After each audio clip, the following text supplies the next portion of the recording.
Bienvenidos a nuestra emisión de cada semana con lo más destacado del trabajo legislativo en ambas cámaras del Congreso de la Unión. En esta emisión, titulares de Hacienda y Crédito Público, Secretaría de Energía, Pemex, Profeco y COFECE se reúnen con legisladores para explicar el alza en los precios de las gasolinas. En conferencia, legisladores de ambas cámaras del Congreso presentaron iniciativas en materia de seguridad interior. Avala la permanente un exhorto para aumentar cobertura del programa de estancias infantiles para madres trabajadoras. Realizan en el Senado un foro sobre la Agenda Multilateral 2017 con funcionarios de la Cancillería y embajadores. Además, el presidente del Senado de la República refiere plan de austeridad que preparan en la Cámara Alta ante la situación económica que enfrenta el país. Quédese con nosotros, comenzamos.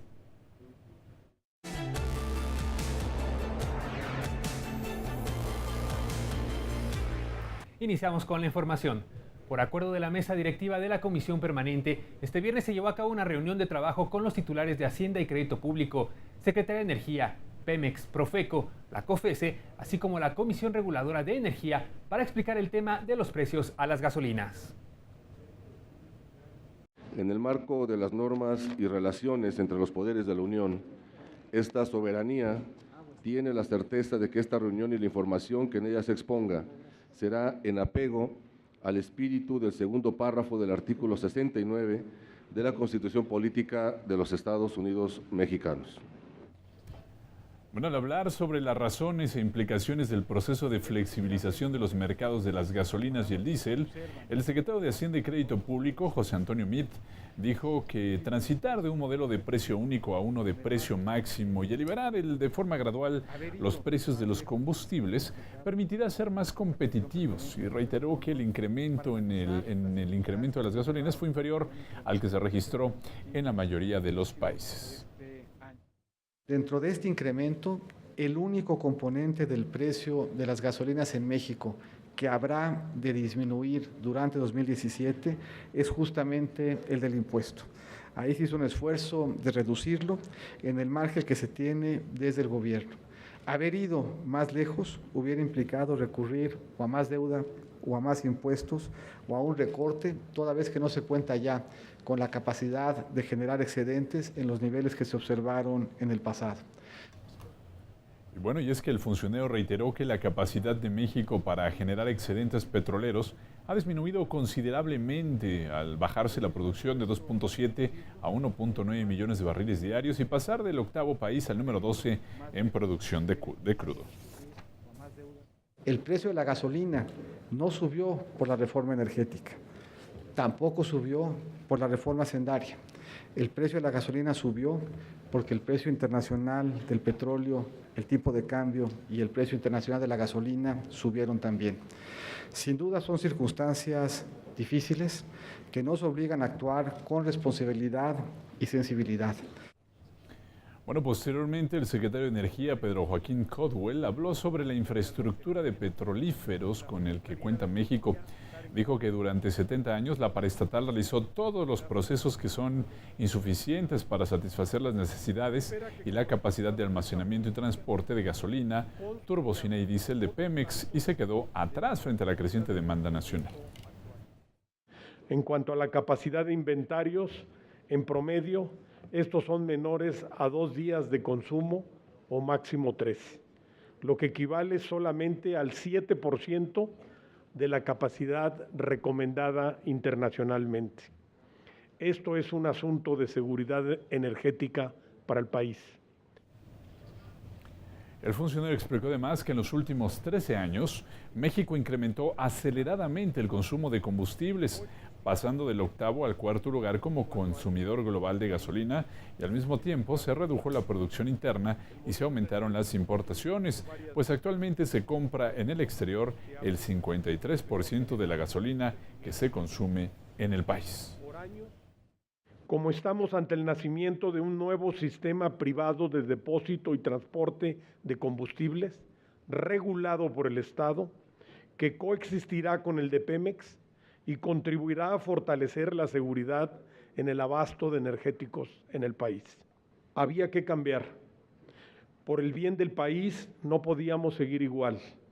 Negarse a avanzar, omitir e ignorar nuestra responsabilidad política, económica y social, habría traído consecuencias negativas y costos enormes en materia de energía y competitividad económica para el país. Luego de escuchar a los funcionarios, vino la ronda de preguntas y respuestas. Los legisladores tomaron la palabra. El primero en hacerlo fue el senador del Partido del Trabajo, Carlos Manuel Merino, quien reiteró la postura de su fracción para revertir la decisión del incremento a los combustibles. Los ciudadanos exigen dar marcha atrás a estas equivocadas y agresivas medidas de encarecimiento. Le pregunto, ¿por qué cuando bajan los precios internacionales del petróleo en países como Honduras, Guatemala, El Salvador y otros de América Latina, en México no sucede lo contrario? Entre agosto del 2016 y diciembre de 2016, el precio de la molécula se incrementó en poco más de 2 pesos, por lo que es este elemento y no ningún otro el que explicó el incremento en el precio de las gasolinas en México. Y para así ponderarlo, habría que ver si este incremento es parecido al que se dio en el resto del mundo. A nombre de la fracción de Partido Encuentro Social, la diputada María Guadalupe cuestionó a los titulares de energía y de Pemex sobre el abasto de combustibles en el país. La empresa productiva del Estado que usted preside se ha encargado en desarrollar un discurso que le ha permitido explicar temas como el desabasto y los problemas registrados a finales de diciembre en el suministro de gasolina. Mi pregunta sería, ¿cómo es que Pemex puede garantizar el abasto en el país? Y la semana pasada, debido a que en algunos lugares hubo bloqueos en las terminales, se complicó el abasto. Sin embargo, hoy podemos decir, la última terminal que se liberó fue en Baja California. Fuera de Baja California hay 6 estaciones de servicio con niveles críticos de gasolinas, que no quiere decir que no tengan, pero con niveles críticos de un total de 11,000. Así que prácticamente el abasto está completamente garantizado en el país, es arriba del 99%. El grupo parlamentario de Nueva Alianza cuestionó a los funcionarios sobre la política tributaria, régimen fiscal de combustibles y el mecanismo que implementará el gobierno para conocer la diferencia de costos en cada región del país.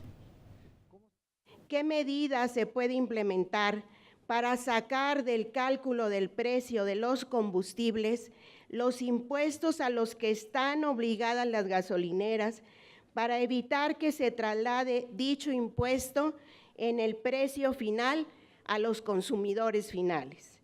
Lo anterior, ya que los impuestos constituyen aproximadamente el 43% del precio de la gasolina.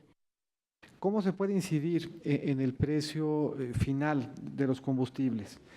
Hay algunos sobre los que ni México ni ninguna instancia en México tiene capacidad de impactar. Estos son los que se determinan fuera, esto es lo que cuesta la molécula, y como dijera el secretario de Energía, nadie puede ofrecer controlar el precio de la molécula. El precio de la molécula se determina de manera internacional y es un elemento un elemento que escapa a la capacidad de control que tiene este gobierno y cualquier otro. El grupo parlamentario de Movimiento Ciudadano cuestionó el hecho de que mientras el año pasado se recaudaron 75,000 millones de pesos por concepto del impuesto especial sobre producción y servicios, el IEPS, a las gasolinas, hoy con este mismo impuesto, el IEPS, el gobierno federal argumenta que tendrá una recaudación menor.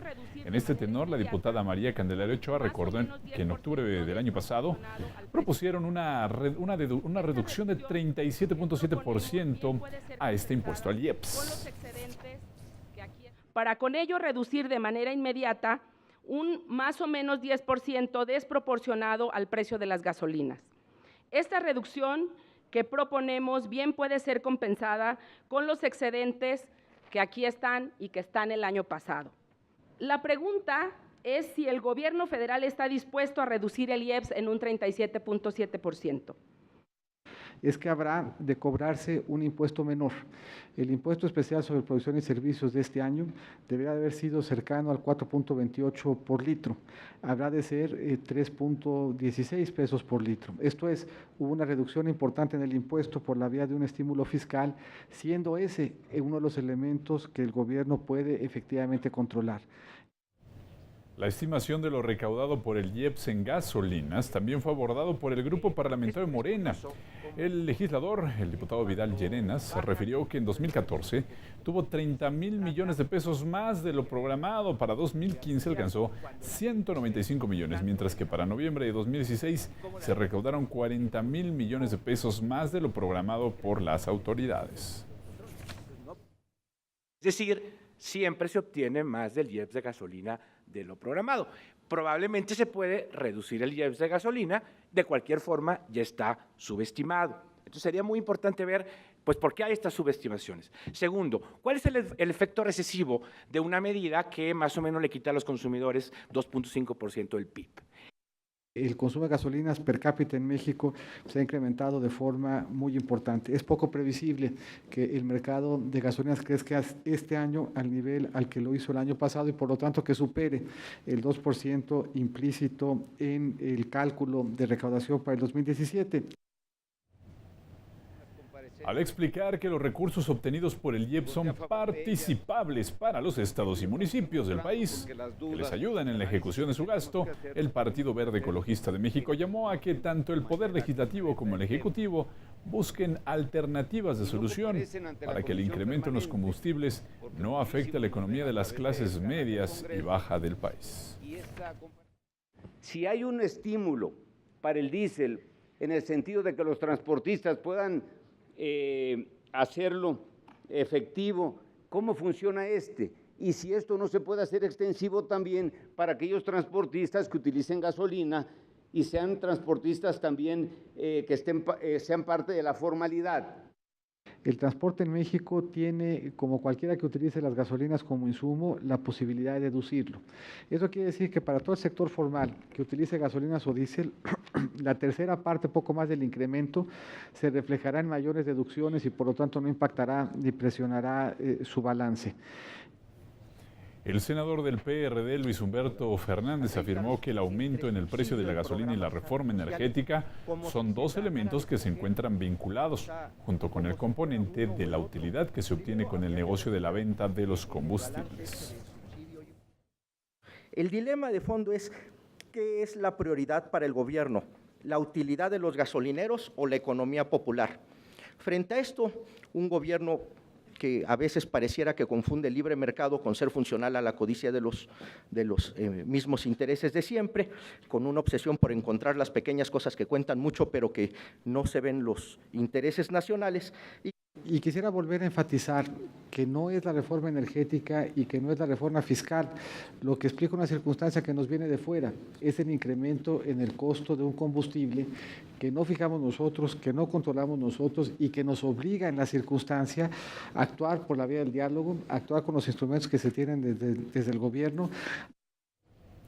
Al fijar la posición del PAN, la senadora Marcela Torres Peinbert refirió que en su grupo parlamentario están convencidos de que los impuestos son necesarios cuando se traducen en bienestar para la ciudadanía en los ámbitos de seguridad, educación, servicios de salud, infraestructura, pero externo, que están en contra de otorgar más dinero a un gobierno que lo administra de manera deficiente. Los gasolinazos representan la conservación de los privilegios de la clase política y también el alimento de la corrupción. Lucharemos por un periodo extraordinario para discutir de manera urgente la reducción del IEPS en gasolinas. De cada litro son 6 pesos de impuestos.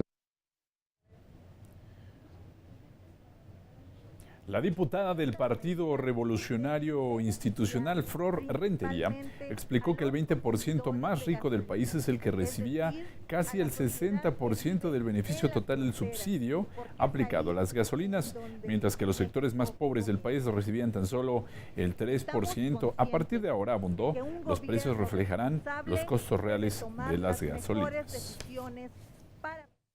Pero estamos convencidos que en todo el país pero singularmente en las fronteras deben de implementarse mecanismos para que no se frene el desarrollo de estas regiones, de tal manera que las familias no se vean tan afectadas y se amortigue el impacto en su economía. Se ha venido perdiendo capacidad de generar excedentes en el país al amparo de incrementos en el precio del petróleo.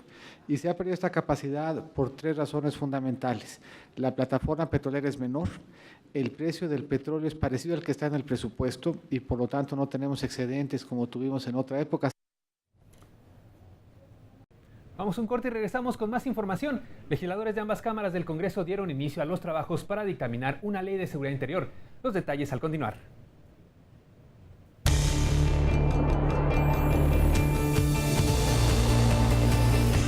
Legisladores de ambas cámaras del Congreso dieron inicio a los trabajos para dictaminar una ley de seguridad interior. Los detalles al regreso.